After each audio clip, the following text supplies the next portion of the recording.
Hi, fourth graders. It's your favorite time of Wednesday. It's when you get to see the lesson about how we interact with other people, how we take care of ourselves, what we like to call social and emotional learning. So, last week we talked about how you can have multiple feelings at the same time and how sometimes your feelings don't match up with the other person that you're with's feelings. So, I want you to think this morning, what were two different feelings you felt when you got ready for school this morning? Okay, now I have to share mine. I'm always a little bit sad on Wednesdays because I don't get to actually see all of you. So that's always part of my feeling. But my other feeling was kind of excitement.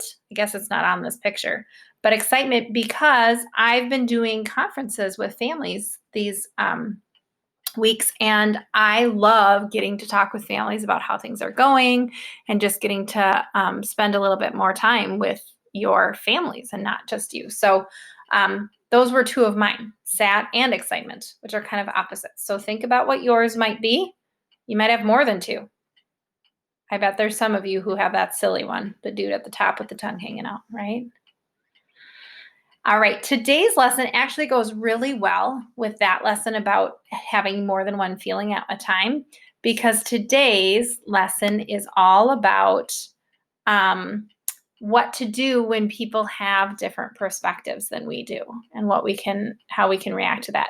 So before that, we're going to use our listening with attention today and listen to this song about naming your feelings, calming yourself down, and think about how you might use that with somebody else who's maybe showing strong feelings. Okay?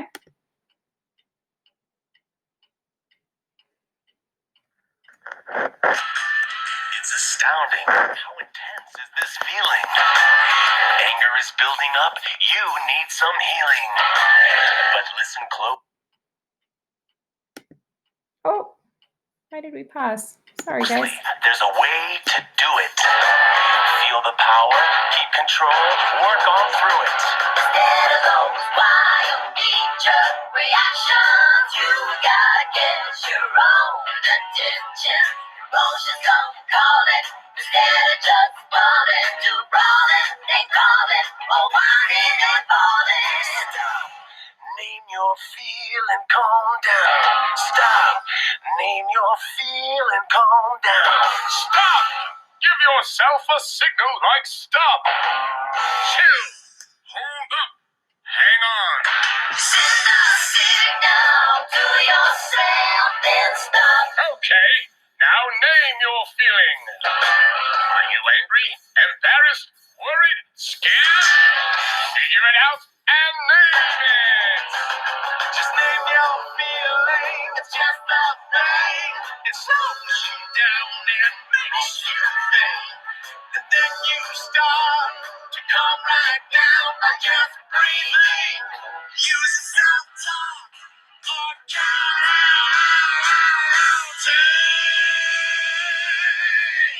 And 1, 2, 3. Stop. Name your feel and calm down. Stop. Name your feel and calm down. Remember this. When you have strong feelings like anger, fear, or jealousy, before they take over, you take that power. Emotions don't drive you. You have the key. Slowing it down and feeling your power. Naming your particular feeling. You're stopping the landslide. You're taking that deep breath. Saying good things. You can do this. And now you're in control. Stop. Name your fear and calm down. Stop. Name your fear and calm down. Stop. Name your feel and calm down. Stop. Name your feel and calm down. All right, and we're going to stop right there. So, if you think about if you see somebody who's having one of those strong feelings, now I think excitement can actually be one of those strong feelings too, because sometimes you need to calm down from that if you're super excited about something. You can help them too by asking them, hey, how are you feeling?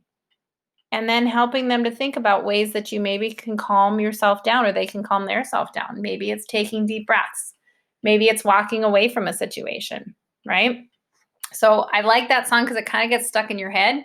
I know it can be kind of annoying because it repeats so many times, but I like it because it reminds us we need to figure out what we're feeling so that we can then think about how we can calm our bodies down and make it so that we don't make bad choices with those feelings, right?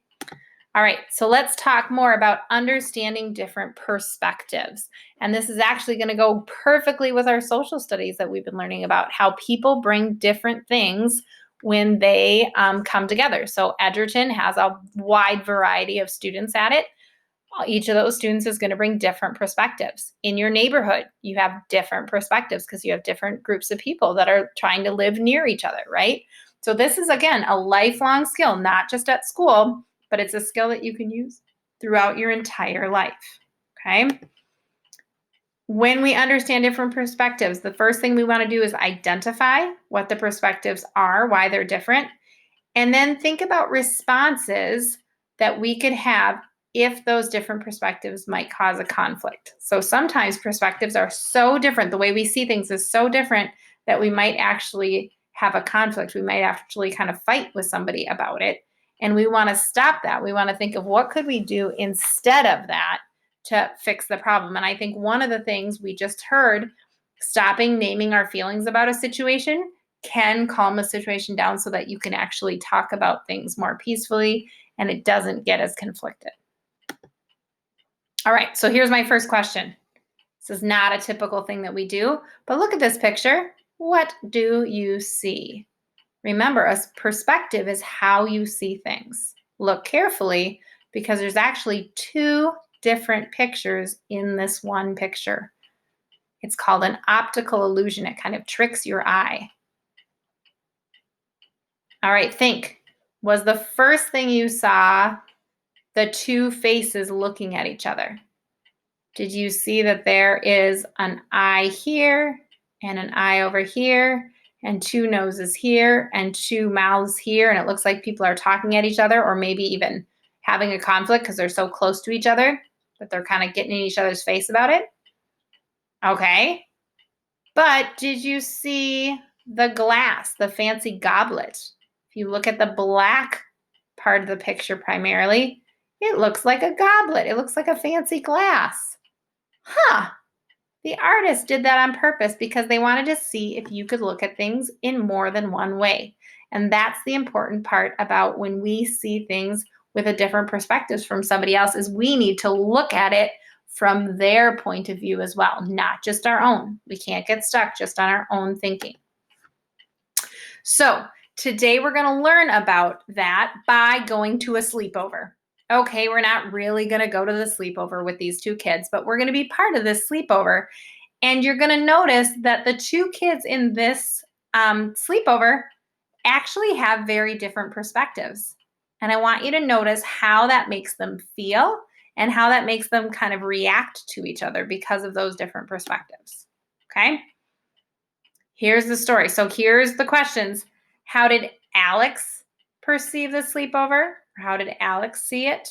How did Randall perceive the sleepover? And how did each child feel because of that and why? So listen carefully and I bet you'll figure it out.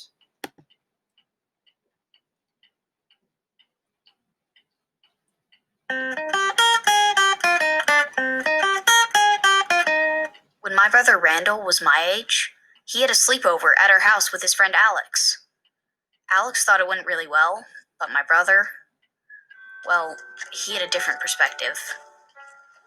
Well, thanks again. We'll have to have Randall over real soon. That'd be great. Tonight? Can we do it tonight? Oh, I think one sleepover per weekend is enough. Bye, Randall. I slept over at Randall's house last night. We had a blast. We could take out this side and then put that there instead. Okay, yeah.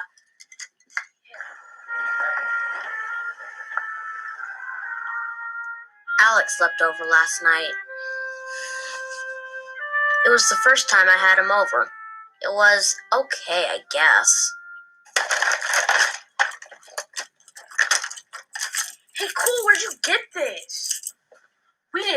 everything. He played with everything in my room. We built this huge fort right in the middle of his room. He moved everything all around. We got to eat ice cream on his bed. I think my mom has to wash my bedspread. This is really. You're dripping. His baseball card collection is the best. And look at this one. It's signed. Oh, cool. I'll never get him back in order. We stayed up way past midnight. I was really tired, and I wanted to go to sleep, but he just wouldn't stop. I like sleeping over. I like my room to be neat. I can't wait to do it again. I don't think I ever want to do that again.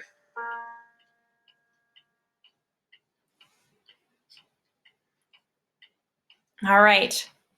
So think, how did Alex is the boy in the red, how did he think about the sleepover? Okay, and now how did Randall, the boy in kind of the green checkered pajamas, how did he feel about it? And then why? Why did they have different feelings about it? If you're thinking it's because their personalities are a little bit different, I agree with you. Alex thought it was so great because he got to do all these cool things with Randall and see all of his new cool stuff. Whereas Randall was like, man, he just wanted to look at everything in my room. I can imagine that if you go to somebody's house for the first time, you just want to see everything. But Randall likes to keep everything in order. And so he felt like it was just kind of chaos, right? They have different perspectives. And if you noticed at the beginning of the video, Randall's not so sure he wants to have Alex over or go to Alex's, right? You can tell by his face. So they might have to have some conversation about it before they try to set up something again, because otherwise, Randall's probably going to feel like he doesn't ever want to do it again. They have different feelings about the sleepover because they prefer to play in different ways. Everyone has preferences or things they like or things they want. And sometimes we have to look at their perspective and do what they want rather than just do our way, right? So just like we looked at this picture and we saw it in two different ways, we need to understand that feelings are very similar to that. We might see our own feelings and think, man, everyone must feel that way. But instead, we need to look at other people's feelings too. The word perceive or perspectives means to understand something or what a person thinks happened, even if you might disagree, right? I always use the example for perceiving or perspective. If I'm watching outside at recess what's happening and I see somebody grab somebody else, I might think there's like a conflict or a fight going on when really just a funny game might be happening and everybody might be feeling okay. I don't know because I have one perspective and the kids might have a different perspective. All right. We'll continue talking about perspectives and think about how this might relate to our social studies that we're doing about how our different cultures coming into play might bring different perspectives too.